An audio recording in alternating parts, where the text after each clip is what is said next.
Messi, Ronaldo, Neymar তারা মাঠে নামলেই বিশ্বমঞ্চ আলো ঝলমল করে উঠত।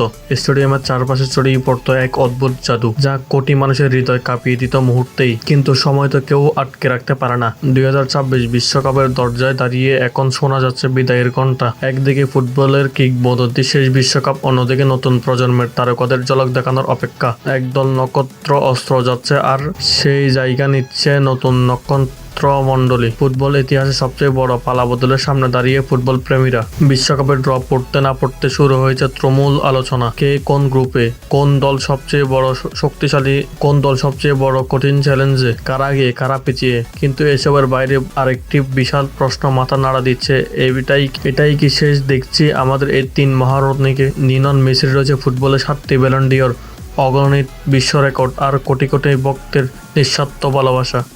নিজের শেষ বিশ্বকাপের পথে এগিয়ে যাচ্ছেন তিনি। ক্রিস্টিয়ানো রোনালদোর 5টি বিশ্বকাপের যুদ্ধ করা সেই সাহসী যোদ্ধা, যিনি হয়তো পা রাখবেন নিজের শেষ বিশ্বকাপ মঞ্চে। নেইমার ব্রাজিলের আলো, ব্রাজিলের বর্ষা, কিন্তু চোটের আঘাতে তার ভবিষ্যৎ এখনো প্রায় প্রশ্নের মুখে। দেখা যাবে তো তাকে এই বিশ্বকাপে। তাদের বিদায়ের পর কেউ কি আসবে, কে বাড়াবে এই শূন্যতা? ফুটবল এই প্রশ্নের উত্তর অবশ্যই খুঁজে পাবে, কারণ নিয়মটা চিরন্তর। নতুন তারকা জন্ম নিবে, গল্প নতুন লেখা হবে, কিন্তু সত্যি বলতে মেসি, নেইমার, রোনালদো এদের জায়গা কখনো কেউ নিতে পারবে না। এরা শুধু ফুটবলার নয়, এরা যুগের প্রতীক। এরা এমন তিন মহাতারকা যা ফুটবল বিশ্বকে আচ্ছন্ন করে রাখবে চিরকাল।